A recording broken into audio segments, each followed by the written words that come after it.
Huwag.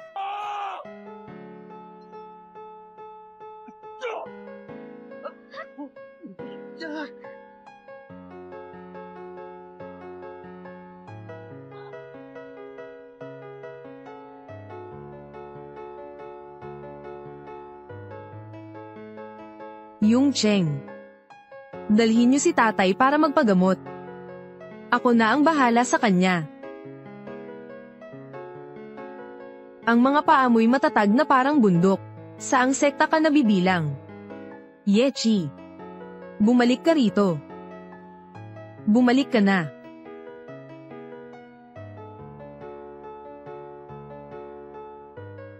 Itay. Huwag kang magpadalos-dalos. Dapat unahin mo ang kapakanan ng pamilya. Hindi ka papatay. Lahat ay ituturing kang huwaran at pag-asa. Pero ngayon, kung mamatay ka dahil dito, mawawalan ng pag-asa ang lahat na umunlad sa mundong ito. Hindi naman ako kailangan. Pero hindi ka pwedeng mawala.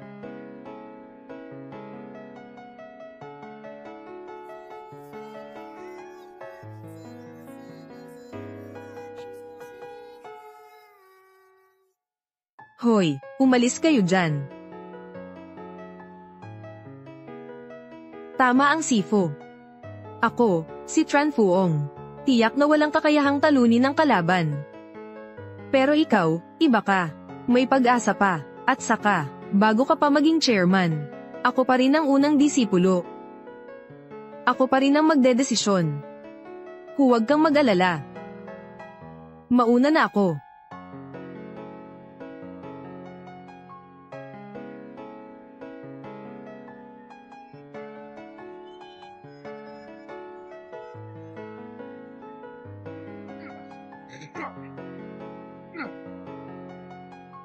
Ang tatlong kasanayan ninyo ay medyo nakakatuwa nga. Bata ka pa, pero naging dalubhasa na sa martial arts. May potensyal ka. Gusto mo bang sumali sa aking Black Dragon Society? Mga walang hiya kayo. Mamatay kayo.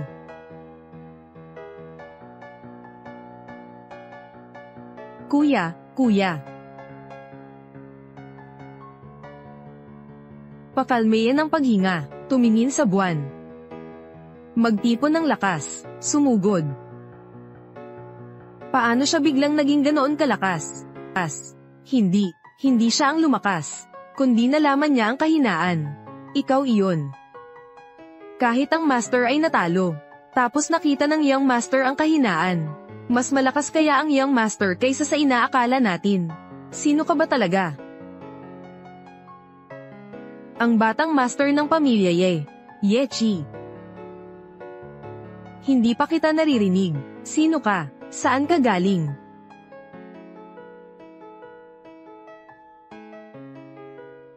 Anong pinagsasabi mo? Anong pakialam mo? Saktan mo man ako ng isang beses. Akala mo panalo ka na? Mamatay ka na. Mag-focus ka. Sa gitna ang tamaan mo. Magaling, tama yan. Bilisin mo. Atake sa kaliwa. Ang galing. Ang galing. Sige pa, malapit ka nang manalo.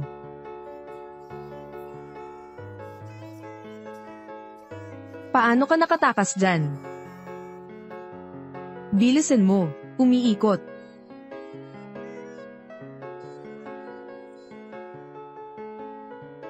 Guro.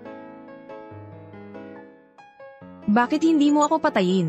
Sabi ni Guro. Ang pag-aaral ng martial arts ay hindi para saktan ng iba. Kung ang alam lang ay umatake, at hindi marunong magpigil, tiyak na magiging masama. Bilang isang martial artist, dapat marunong tumigil sa tamang oras. Iyan ang patakaran namin. Salakayin ang kalaban ng 7 bahagi, magtira ng 3 bahagi para sa sarili. Talo ka na. Simula ngayon, hindi ka na pwedeng pumunta rito. At saka, ang masama mong grupo, hindi kami sasali dyan. sa Black Dragon Society ninyo. Umalis kayo, umalis kayo, umalis kayo, umalis kayo. Ang lakas mo naman, kuya. Galing. Mag-ingat ka, kuya, mag-ingat ka.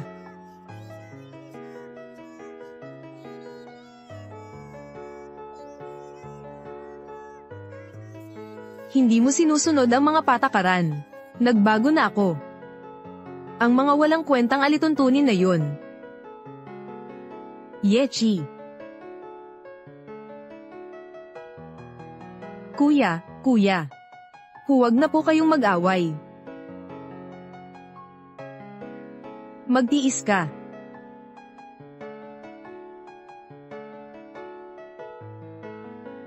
Sa pagkakataong ito, patay na talaga ako. Mamatay ka.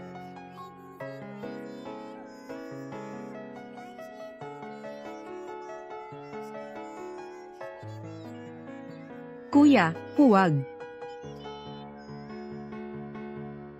Hindi ko na mapigilan. Sobrang-sobra na.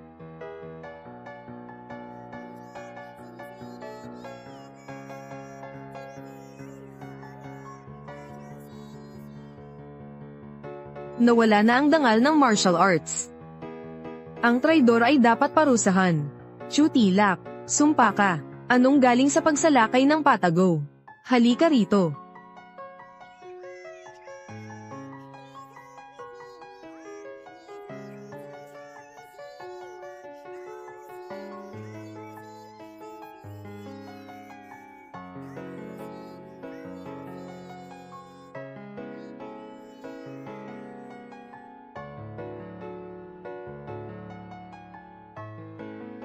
Magaling. Hindi magaling.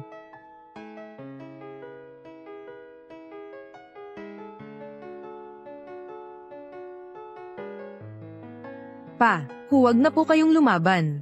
May mga baril sila sa likod. Kung matatalo mo si Chu Zili, bubunot sila ng baril.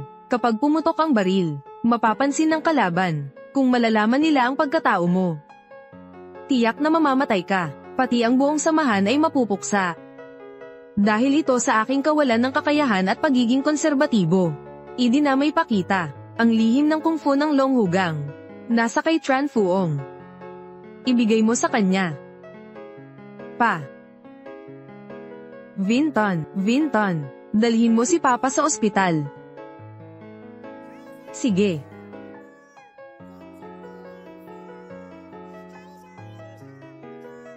Nasugatan na siya dati pa. Bahagya ko lang naman siyang tinamaan. Hindi ko kasalanan yun.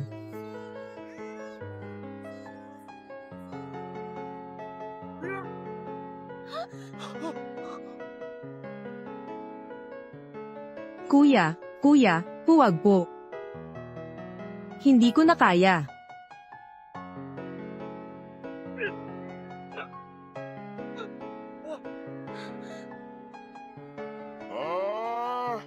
Nasugatan na siya dati pa. Magaan pa nga ang pagkakabugbog ko sa kanya. Hindi niyo ako masisisi.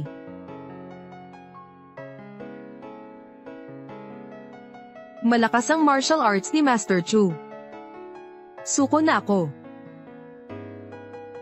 Anong sinasabi mo? Sumusuko ka na? Oo, napakahusay ni Master Chu. Sumusuko ako. Imposible. Malinaw na naitulak mo siya. Nakita iyon ng lahat. Tama, malinaw naman. Bakit si Suko? Guni-guni nyo lang yan. Kung hindi ako umatake ng biglaan, hindi masasaktan si Master Chu. Master Chu, kung seryoso siya, sigurado akong matatalo ako. Sabi ko na nga ba, isa lamang itong dojo na unti-unting naluluma. Paano ako matatalo ng kahit sino? Talagang isa kang tusong tao. Ibigay mo na sa akin ang aklat ng martial arts. Ngayon, papalayain ko kayo. Malinaw na talo kayo. Bakit nyo kami pinapatalo? Sa mundo ng martial arts, kung sino ang mas malakas, siya ang may karapatang magsalita. Sinasagot mo ba ako? Sumusuko ka na ba? Kuya, sabihin mo. Kuya, tama na.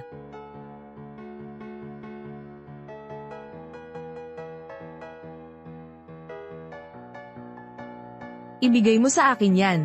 Anong sabi mo? Sabi ko ibigay mo sa akin yan. Lumabas ka na. Hindi ko pwedeng ibigay sa kanya. Lumabas ka na, kuya. Huwag mo akong hawakan. Ibalik mo na sa akin yan. Sa akin yan. Ibalik mo yan dito. Kunin mo yan. Umalis ka na.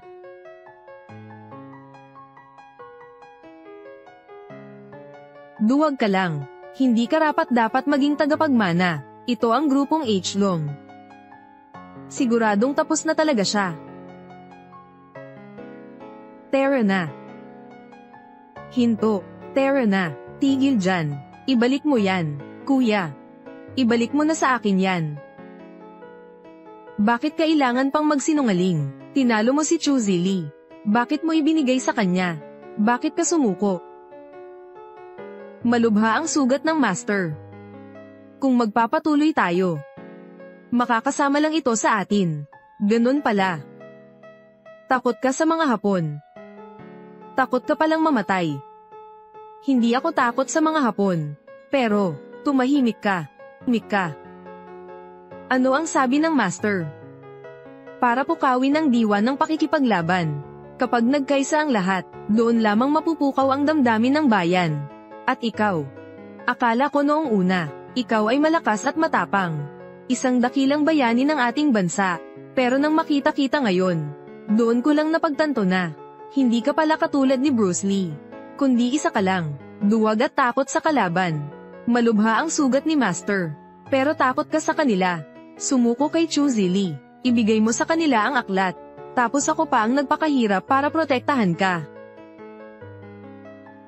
Mula pagkabata, sabi ng Master, ang hindi matatag na kalooban. Mahirap tumayo ng matatag. Ako si Tran Fuong. Isa akong martial artist. Hindi ako dapat matuto ng ganitong kahinaan.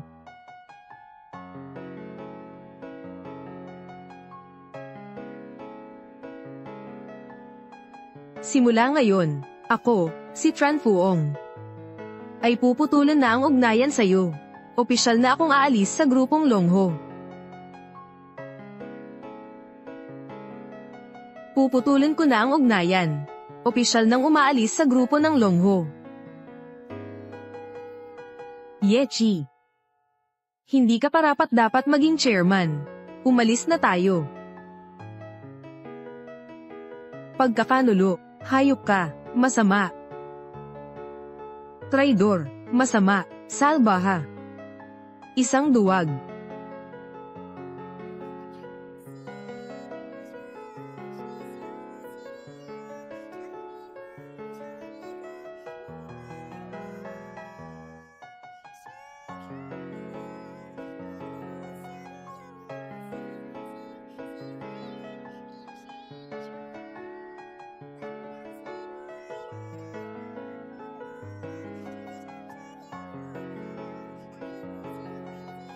Binibini, nagtagumpay akong makuha ang aklat.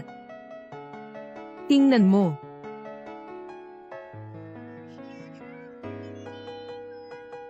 Hanggang ngayon, mayroon ng 12 ng mga dojo na sumali sa Black Dragon Society.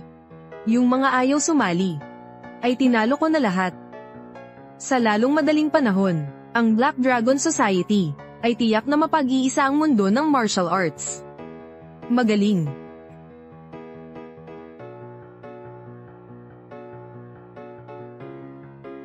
Ang mga yan ay mga simpleng bagay. Ang pinakamahalaga ay, ang hukbong imperial ng Hapon, ay kayang gumamit ng martial arts ng China, para pumatay ng mga Chino.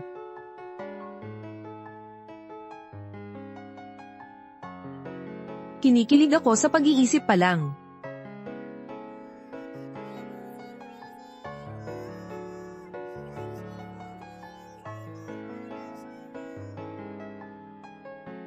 Chu Zili, lumabas ka, bilisan mo, lumabas ka. Chen Fang, pinapasok mo sila sa teritoryo ko. Gusto mo bang mamatay? Huwag ka nang magsalita, ibalik mo sa akin yan. Kuya, nasa babae yan. Hayop ka, ang aking martial arts, hindi ko pwedeng ibigay sa kanila. Ibalik mo sa akin.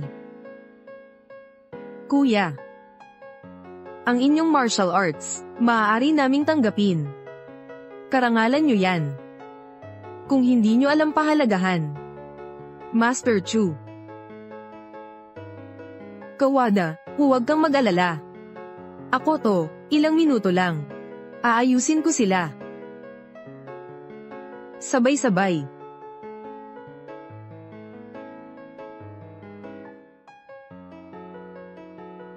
Mahal ko. Mahal ko, anong ginagawa mo dito? Kamusta si Papa? Matatag na ang kalagayan ni Papa. Ayos, kung gayon, ayos. Asawa ko, may nangyari. Si TRN Fuong.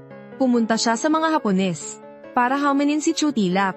Anong sabi mo? Ang vice-presidente ng grupong Black Dragon. Noon, biglang sumugod doon si Tran Fuong. Inakusahan nila si Tran Fuong na ininsulto ang mga Hapon. Kaya dinakip silang lahat. Bukas, parurusahan nila si Tran Fuong para magsilbing babala sa iba. Bakit naman nangyari yun? Paano nila nagawang gawin yun? Ganyan ang mga Hapon. Gusto nilang hayagang supalan tayo. Nasa panganib ang bansa. Gusto rin naming maging katulad ni Bruce Lee. Talunin ang kaaway, ipagtanggol ang bansa. Hinihiling namin na pamunuan ninyo ang grupo ng Longho. Talunin ang mga mananakop. Yung Cheng. Aalis na ako. Baka nakilala nila ako. Posible, mapapahamak ang pamilyang ito. Anong sinasabi mo? Kahit na isa lamang akong ordinaryong babae. Nasa pintuan na ang mga mananakop. May dapat tumayo, para sabihin sa kanila, hindi tayo basta-basta nagpapabuli. Umalis ka na.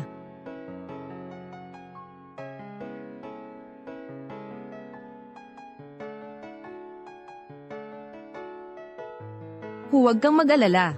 Aalagaan kong mabuti ang pamilyang ito. Huwag kang mag-alala. Hintayin mo ang pagbabalik ko.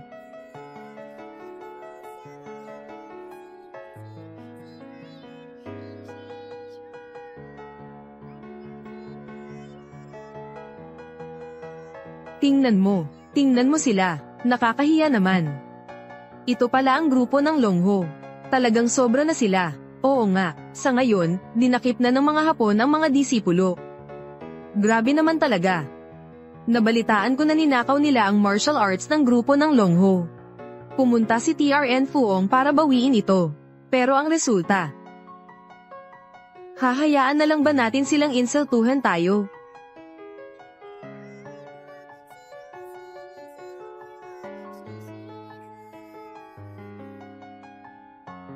Kawada-san, handang bigyan kayo ng isa pang pagkakataon.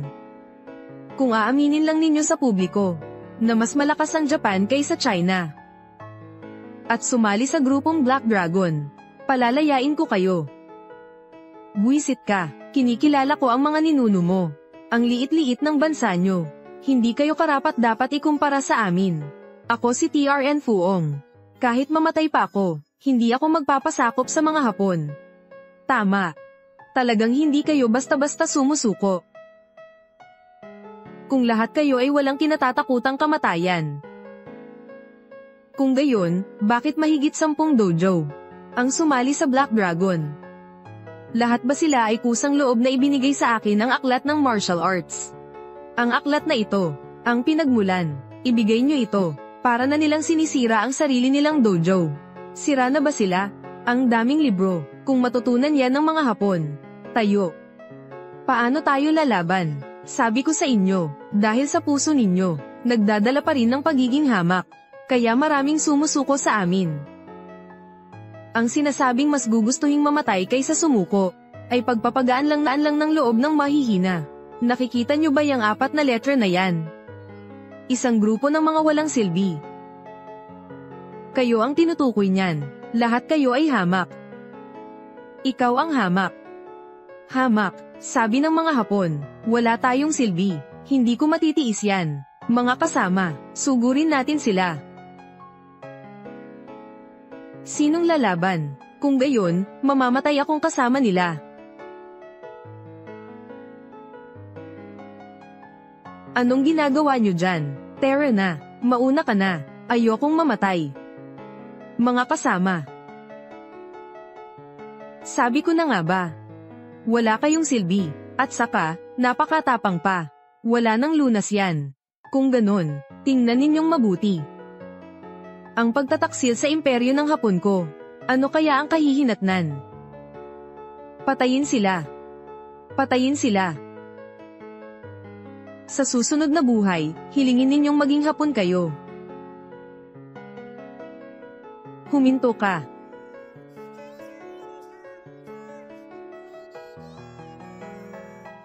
Sino kaya yan? Hindi ko alam. Nakita mo na ba siya? Pero nang ahas siyang hamarang sa mga Hapon. Siguradong hindi siya takot mamatay. Ang tapang naman niya. Sino kaya yan? Hindi ko alam. Siya pala.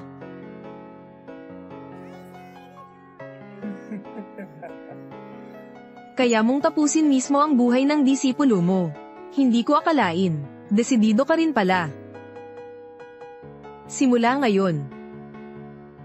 Isa na tayong pamilya. Halika. Walang hiya, inaatake mo ang disipulo mo. Halimaw ka.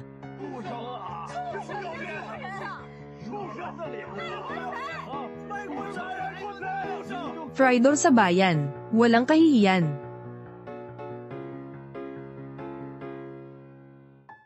Kahit maging multo kami, hindi ka namin patatawarin.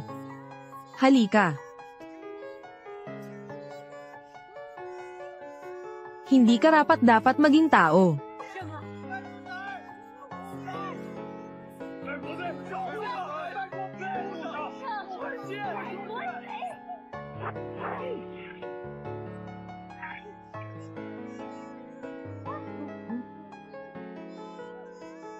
Yechi, anong ginagawa mo?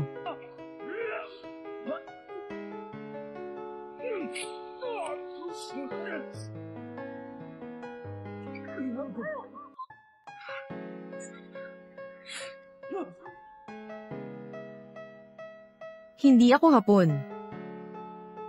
Chino ako. Hindi ako isang walang silbi. Sira na yang karatula. Ang galing, ang galing. Binatilyo. Ang galing. Paumanhin, Ginoo, nagkamali kami sa inyo. Huwag nang ungkatin ang nakaraan. Mga kasama, itinuturing tayong basura ng mga Hapon. Pwede nilang hirakan at patayin kung kailan nila gusto. Kung lagi na lang tayong manonood ng walang ginagawa, bukas, tayo naman ang isusunod. Sino kaya sa tingin ninyo ang sasagip sa inyo? Kailangan ninyong malaman na, ang sumasalakay sa ating bansa, kahit gaano kalayo, dapat parusahan. Tama. Yechi, huwag kang magsalita ng walang kabuluhan. Pumasok ka sa grupo ng Black Dragon ko. Walang sino man sa inyo ang makakaalis ngayon. Umatras. Umalis na kayo.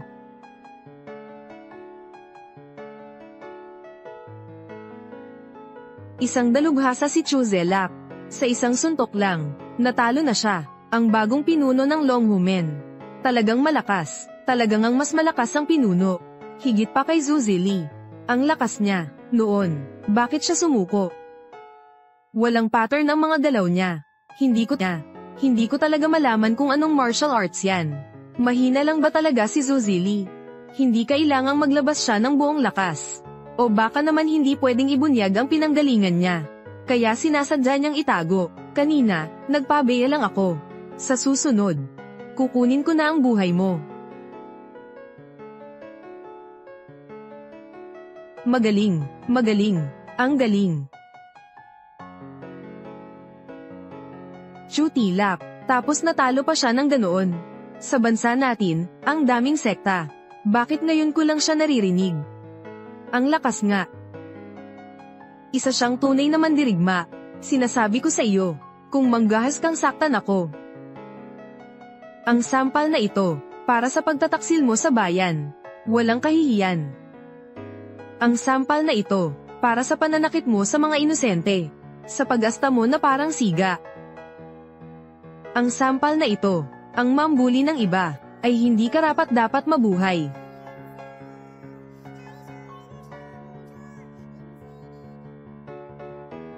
Tulungan niyo ako, Kawada-san. Tulungan niyo ako, tulungan niyo ako.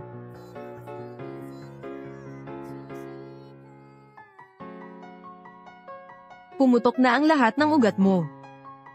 Wala nang saysay ang mabuhay. Ang Black Dragon namin. Hindi ako nag-aalaga ng walang silbi.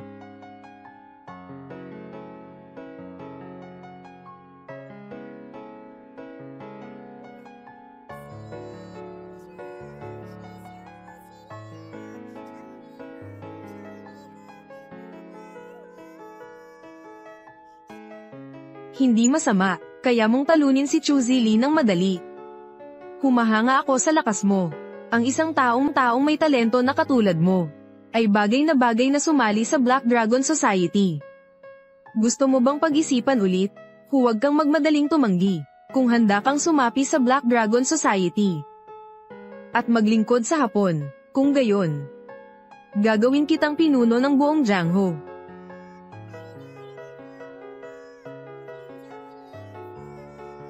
Kahit ako mismo. Pwede mo rin akong utusan. Ano? Walang hiya. May asawa na ako, at mas higit siya sa'yo ng libo-libo.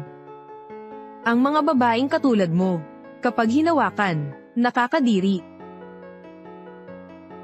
Napakaraming lalaki ang nangangarap sa akin. Naglakas loob kang sabihin na nakakadiri ako. Lalo kitang naiisip. Lalo kitang gustong makuha. Darating din ang araw. Naluluwag ka sa paanan ko.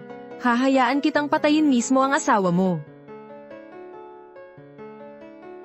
Mga gwardya, dakpin niyo siya.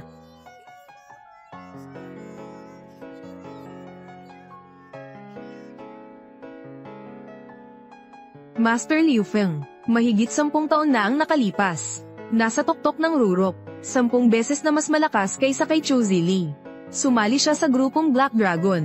Sumasali roon ang mga dalubhasa. Talaga bang napakaganda ng Japan? Gusto kong malaman, ang isang tulad mo, kahit saan magpunta, kayang protektahan ang sarili. Bakit ka nagtatrabaho para sa mga Hapon? Lu Feng. Talunin mo siya. Huwag ka nang magsalita pa. Halika. Ang bilis. Ang bansag na multo. Hindi nga ako nagkamali. Hindi ko na makita. Kung si Zhu Zili, hindi ka kayang talunin. Kung gayon, subukan natin si Liu Feng. Sa ganitong paraan, makikita kitang malinaw. Ye Chi, sino ka ba talaga?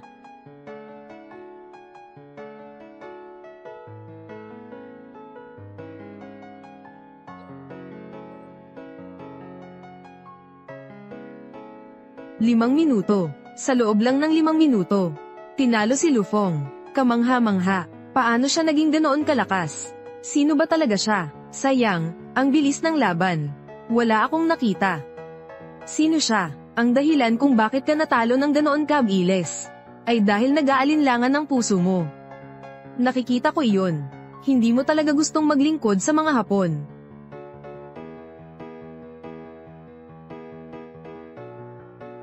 Walang silbi.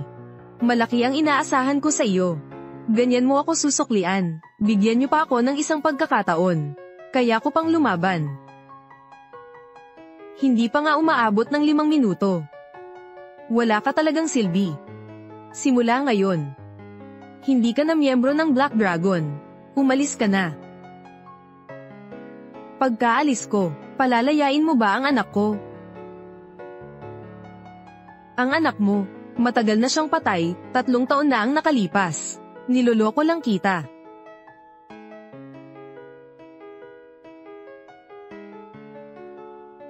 Hindi maaari, sabi ninyo sa akin. Sumali lang ako sa Black Dragon. Palalayain ang anak ko, niloloko niyo ko, no? Talaga bang akala mo? Aalagaan namin ang anak mo. Sa simula pa lang. Ginagamit lang namin kayo. Mula pa 3 taon namin kayo. Mula pa 3 taon na ang nakalipas. Itinapon na namin sa ilog ang anak mo at nalunod. Kalokohan. Nangako ka na sa akin, di ba? Mga Hapon, kinukuha ninyo ang anak ng iba. Hindi kayo mga tao. Pinatay ninyo ang anak ko. Gusto kong mamatay kayo. Talagang isang multo nga, hindi ko akalain. Sa ganitong kalapit na distansya, maiwasan din sana, pero tinamaan ka na ng isang bala. Sunod sa mga putok na to. Gusto kong makita kung paano mo pa maiiwasan.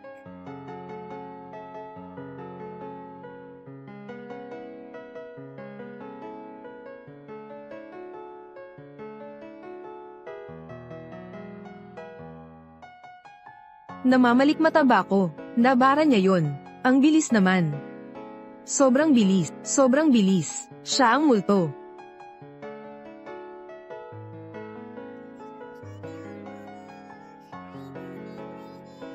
Isa ka ring martial artist, pero gumagamit ka ng baril. Hindi ka tunay na martial artist. Babae ako, huwag mo akong i-lecture tungkol sa etika ng martial arts. Ikaw, kaya mo ba? Kaya mo bang harangin ang bala? Sa pagkakaalam ko, iisang tao lang ang may ganitong kakayahan. Ikaw ba si Ye? Hindi kaya. Ikaw nga ba siya? Ano, ang bayani ng bayan, IP Man. Ang sabi-sabi tungkol kay IP Man. Pinatay raw niya si Matsuura. At biglang naglaho, kaya pala nandito na siya. Si IP Man nga. Salot ng mga Hapon. Dakilang bayani ng China. Master Ye, Master Ye, Master Ye, Master Ye.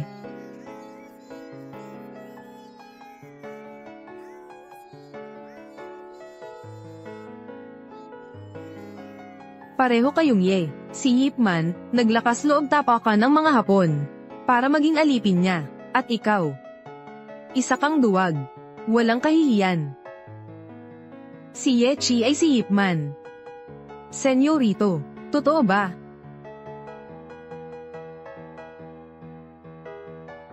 Umabot na sa ganito. Ako, hindi siya si IP Man.